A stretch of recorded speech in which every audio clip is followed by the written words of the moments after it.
Welcome everyone to the latest episode of our Last Week in DeFi podcast and YouTube video. I hope you are having a good week despite everything that is going on in the market. Lots of craziness, lots of bad news, but don't worry. I think things are going to be better. Just my opinion, right? Not financial advice as usual. So as usual, today we're going to talk about all the constituents of our DeFi Ecosystem Index. They are Maker, Liquid Staked ETH, Uniswap, Chainlink, Synthetix Network, Aave, the Graph, and Frax. But before we do, we have a little bit of Amun housekeeping to talk about. And that is that we currently have 3 proposals up for vote on the Amun various snapshot sites. One is, of course, on the Solana equivalent of snapshot. So basically what there are is for our Soli token, our DeFi token, and our Pico token, we're voting to change the rebalance date to the first business day of each month. You can see that right here on the Soli page, right? And this is just because sometimes the rebalance date can happen on the weekend, and sometimes it's very hard to get engineers to deal with such issues on the weekend. So please, if you are a holder, don't forget to vote in your relevant ecosystem index vote page. For Solana, of course, you're going to be voting over here. If you've never voted before, what you're going to do is you're going to connect to your Phantom wallet. You'll click here, and then it'll connect to your Phantom wallet. It'll show how much Soli you have. You're going to commit your Soli in order to vote. And once you vote, it'll be recorded over here. If you want to leave any comments about your voting, right, you can do so on this page. So it says 2,616 yes votes required. A user just asked about this the other day. It's like, why is it 2,616? Well, to get a quorum via the Solana and Mango Markets voting interface, you need 2% of the total amount of Soli. This is why it's 2,616, not 1,630, which is the number of Soli holders that we have at the moment. So that is the reason. So if you are a Soli holder, if you know someone who's holding Soli that's forgotten about it, please don't forget to remind them, tell them to vote, tell them to express their opinion about here. Would love to hear any feedback about Soli over the last few months and what they think about the ecosystem. And definitely, please vote. Please come into Telegram or Discord and talk about it as well. If you have any problems, right, you can come to talk to me about it. I'll be happy to ask questions to the engineers if I don't know the answer, which is like what I did yesterday, or I'll happy to answer questions by myself with my existing base of knowledge. All right, let's get started. There's a fair bit of news, as you can see by our interface over here. And our first piece of news today is about Maker. This person, right, at Mhankasalo has become a Maker DAO delegate. So basically in crypto, right, if you don't want to vote yourself, or you can delegate your voting power to someone else, and this is of course for Maker DAO, the largest constituent of our DeFi Ecosystem Index. When someone becomes a delegate, it's usually an expensive process, but it allows them to use your delegated voting power in sometimes a good way. And of course, this is on the back of the UST Luna saga, and it's just right here. The UST fiasco shows a high degree of resiliency and is needed, and that stablecoins are only as good as the collateral that backs them. So UST was an algorithmic stablecoin, meaning it was not collateralized by $1 to $1 of UST, right? It was collateralized by the algorithm that someone had made, be it Dokwan or somebody else. Mr. Mahan Kasalo, I apologize if I'm butchering your name. This is an exciting time for MakerDAO. The collapse of UST has highlighted the importance of collateralized stablecoin. And despite the market taking a hit in the short term, this is definitely good for MakerDAO in the long run. The stablecoin thesis has yet to play out at scale. Decentralized stablecoins will prove their utility in the upcoming years versus centralized stablecoins as a need alternative CBDCs, right? And regulated entities issue a stablecoin. This is why we want to focus on supporting MakerDAO to get to the next level. Our vision for MakerDAO. First, we view the future of DAI as increasingly B2B instead of B2C, right? B2B is business to business instead of business to consumer, which most crypto protocols are today. In the crypto context, this means DAO to DAO, right? So DAOs like decentralized autonomous organizations. Maker can become the underwriter for lenders who distribute DAI through their channels. We are seeing the first steps of this with Aave, Compound, TrueFi, and Maple D3 modules. On-chain credit markets are close to non-existent in DeFi, and Maker has a huge opportunity to grow here. One of Maker's core competencies is risk analysis, which is the key component of B2B DAI growth. Another large challenge for Maker is the lack of excitement and engagement from outside of the Maker community towards the project. As an example, Staked Maker, proposed by Monet Supply, would bring a more enticing token economic model with arguably no downside to the project. Even if this is not the priority today, it's clear that an update is required and would improve the system. A buy and burn mechanism is good, especially when prices are low, leading to more Maker being burned. But Staked Maker would offer better reward targeting, security, and potentially a strong narrative. So this is something of a concern, right? For any project, pretty much, you're trying to make sure the community is engaged. You're trying to bring in people from outside. And if people from outside are not interested in your project, that causes an issue when it comes towards future growth. So changing this model, that the way that Maker exists today, could be an opportunity for them to grow from the existing user base to maybe onboard more users, be that business users or strictly retail users. We'll just have to wait and see. The new MakerDAO delegate, Mr. Han Consalo, really lays out a case for what Maker could be doing in the future, explains what work has to be done, right? Engage crypto holders outside the current Maker community, i.e. with a token economics change. And I think we'll find that with today's show. We'll see a lot of people are, the theme for today's podcast and video is safety, right? Reevaluating their protocols, reevaluating the risk of ecosystems, and trying to figure out how do we instill confidence in our users, maybe through changing tokenomics, maybe through bringing more people in. Okay, and that's what you'll pretty much see for today. Let's move on from today's first constituent news to Lido Finance. Okay, Lido staked assets collateral risk monitoring. Now, this is a very long article. It explains about what Lido is doing to monitor. And so what you're going to see here, we're going to go through this a very little bit, but basically this goes on with the theme that I just mentioned, that lots of protocols are looking at their risk exposure and trying to explain to people that they are managing risk. There is nothing or very little to worry about. So this is Lido, being the leading liquid staking protocol and second largest DeFi protocol by TVL, has been integrated across a large number of DeFi protocols. Lido integrations aim to let its depositors use their Lido assets, staked assets, to gain a yield on top of their original staking yield. In other words, you may use your staked assets, tokens, already earning daily staking rewards as collateral for lending, leverage staking, yield farming, hedged farming, and more. We all know that there is no reward without risk. At the same time, Lido works to maintain healthy integrations. This article provides you with a short overview of how the risks of staked assets collateral are managed by Lido, from risk classification to risk monitoring, liquidity, sufficiency analysis, and alerting. Lido does a lot to ensure the health of collateral and to keep the risks under control. Lido monitors the collateral risk for a number of pools. The risk of collateral may change over time, so it is monitored automatically on DeepNote and Dune. Links are provided in the chart below. The information is updated every hour on DeepNote and by request even more often on Dune. For pools with multi-collaterals and multi-loans, we divide staked assets into bins and analyze the risk separately for different types of collateral and loans. In the event of a liquidation, collateral will be sold to cover debt. To ensure that there is always enough liquidity on the market, we perform liquidity sufficiency analysis using aggregated indicators.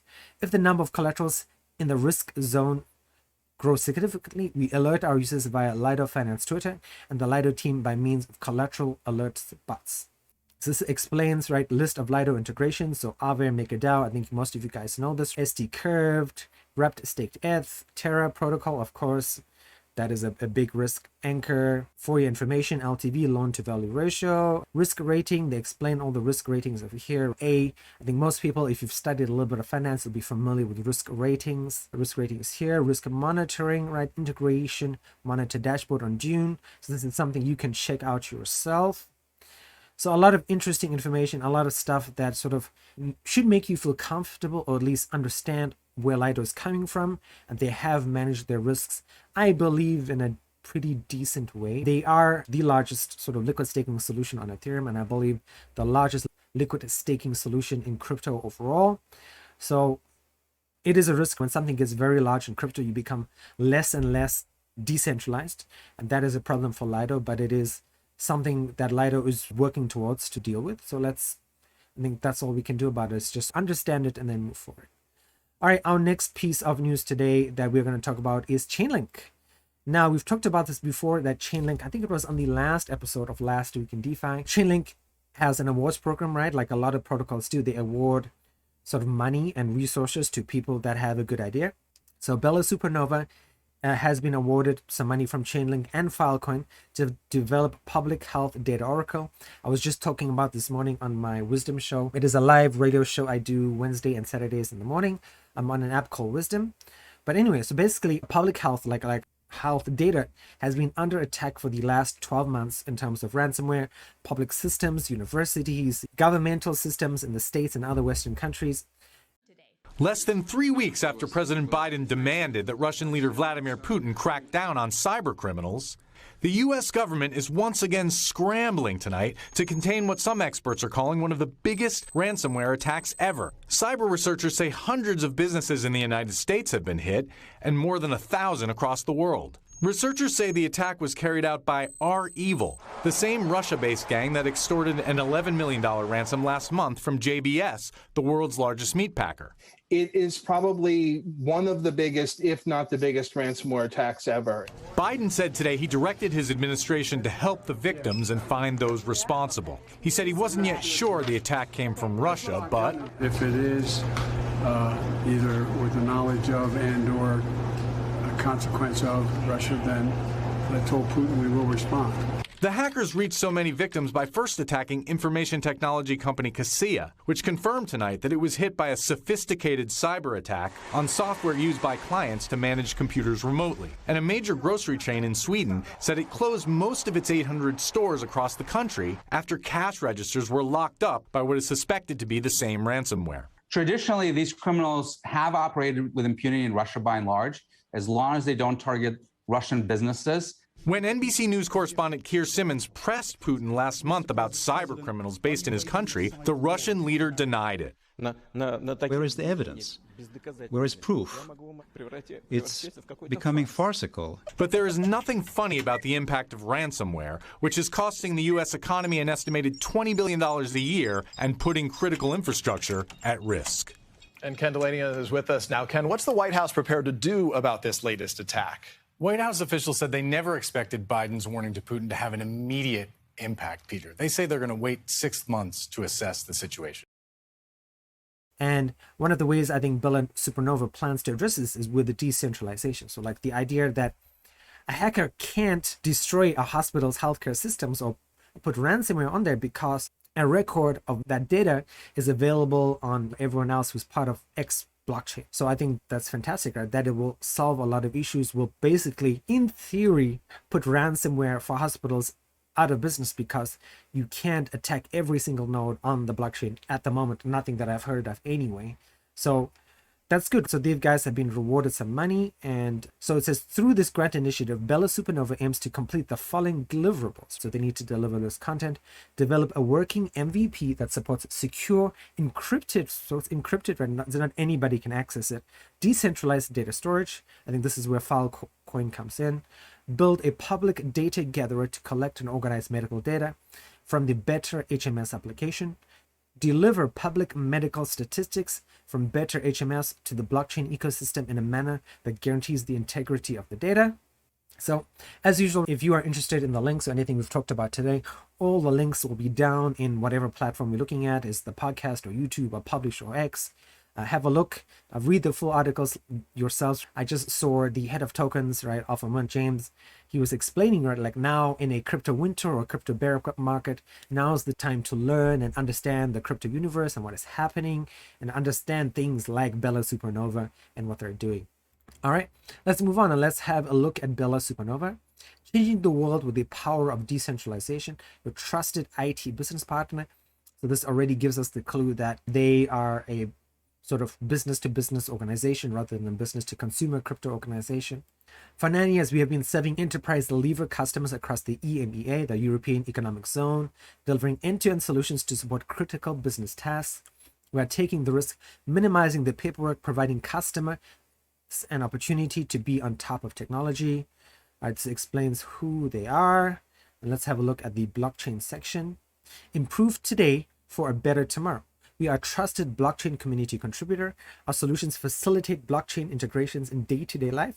That we make the world more accessible, make the technology more reliable and secure, make the core systems always available. Right? That's the cool part about blockchain, right? Is that if one node goes down or one validator goes down, there are 1,000 or 500 or 20 or 30 blockchain validators available. So that's pretty good. Our ideas bring a positive change.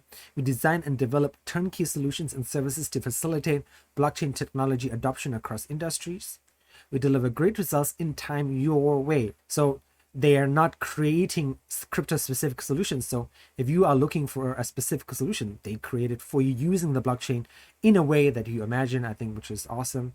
What you can expect working from us, results, team quality. So definitely have a look at this interesting business-to-business company. Let's move on. We have to talk about Uniswap, of course. So today's news about Uniswap is interesting, right? I think it's awesome. It's diverse. One of the things, if you've been in technology and I mean crypto, I would consider is the technology industry, is that the technology industry, while it's come a long way in some countries, it's still very far away in others, where there's basically not enough women in technology, not enough women learning and studying computer science, and not enough people of color as well. And Uniswap Labs announced today, building a more inclusive financial system calls for an inclusive team. That's why we're proud to share that Uniswap Labs is now 50% women. Now, that being said, if you are looking at this tweet, you will notice there are a lot of people who say, oh, this is all about merit. I know people should join Uniswap because they have the knowledge, they have the skills.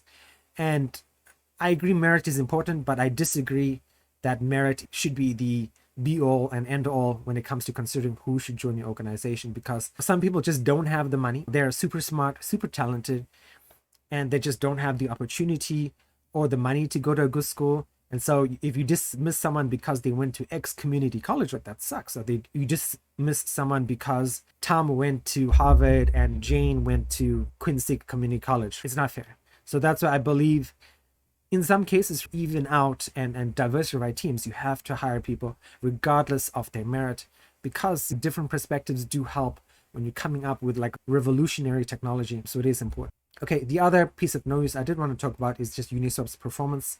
So everyone knows Crypto, right? They tend to put out a lot of price analysis articles. And they're talking about Uniswap, right? It says Uniswap loses control as the broader market was affected. Individual coins stood no chance either, and every cryptocurrency crashed by at least 30% on May 9th and May 11th. Uniswap was no exception either, as the altcoin fell to the lows of $5.31, which was a 19.4% decline in the last 7 days. This crash, unlike previous crashes, was not a good bet for anyone, as losses hit investors from all directions, overwhelming some even to quit the crypto space entirely. So it says some Uniswap holders followed the second path and sold about 700,000 Uni, worth $3.5 million. So this talks about, despite the sell-off, right, Uniswap is still number one when it comes to the DEX space. You can see Uniswap in pink over here. So if you're on the podcast and you're listening to this, right, please do check out the YouTube video if you want to look at some of these articles.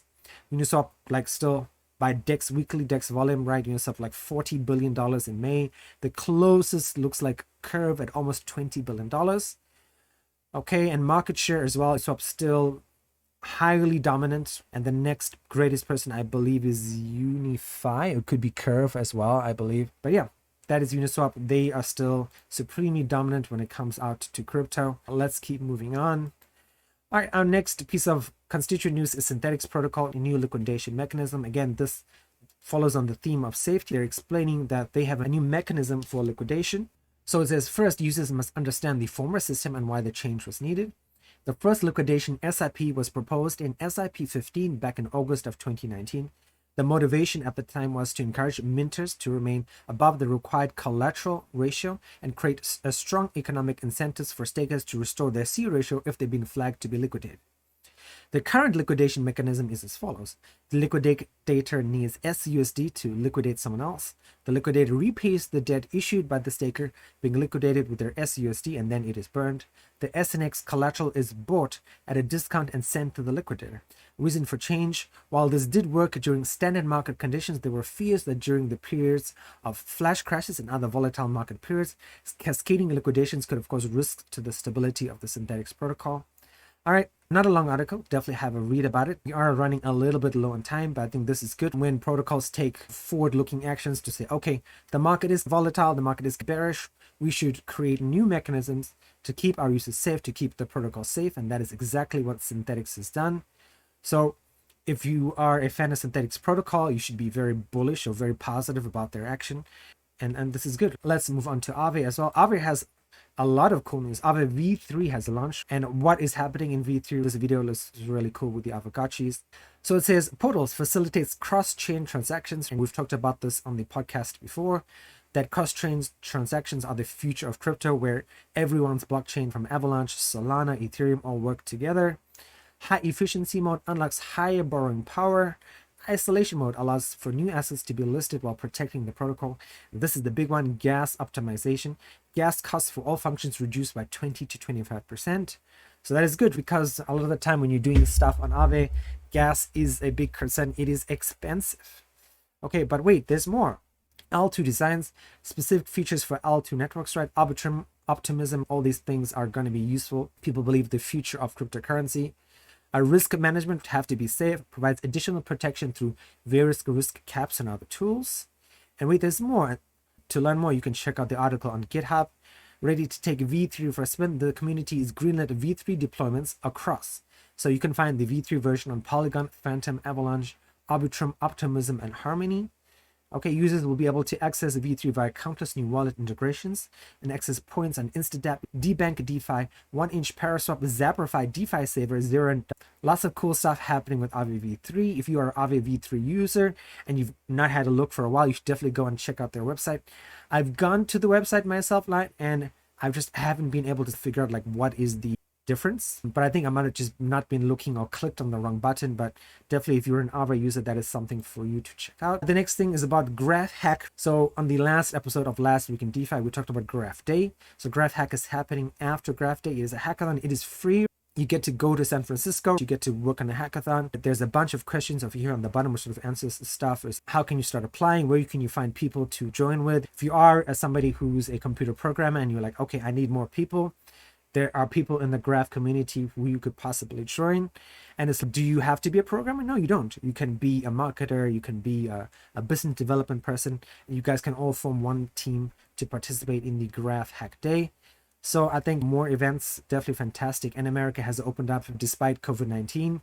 So there it is on the top of the Graph Day. So you can definitely give this a consideration if you are in the States, or if you want to fly in, or if you're in California as well, and something for you to do, because it says if you need financial assistance getting to Graph Hack, apply for a scholarship. All right, let's move on to our last story. Sorry about the rush, guys. I think I spent a little bit too much on today's show. All right, so this is about on May 16th, fractional reserve. Convex launches Frax pools, right? Convex is the sort of bribe site that works on, and it says staking Frax LP tokens, stake accepted LP tokens on the Convex platform. Most pools allow users to lock for up to 3 years. So locking earns you boosted interest rates. So unboosted FXS is the token of the Frax platform. 7% of the total FXS earned is paid to CVX lockers as Convex FXS. 10% of the total FXS earned is paid to Convex FXS LP stakers as FXS. So really good, lots of advantage to put your Frax there in, and that gives Convex, more voting power. So another cool article that explains everything behind Convex and behind Frax as well. So this is a blog, or like Substack is a blog that you can definitely check out if you are interested in Frax, interested in Convex. Okay, and that is it, guys. I'd like to apologize for the lateness of today's video. I had recorded this on Tuesday and I was pretty much ready to release this, but after I recorded, I imported it into my editing software. I'm like, oh my god, my capture software OBS had updated and it had not recorded my voice, and so I was just devastated. So I'm doing this again on Wednesday, because this is pretty much all of the news up to Tuesday. Now, that being said, I have a bunch of interviews coming, up to 6 interviews coming in the next few weeks. I might have a coworker of mine come on Friday or Thursday or Friday to see if he wants to talk about crypto, talk about what's going on. We'll see how it goes. I really appreciate you guys stopping by and listening.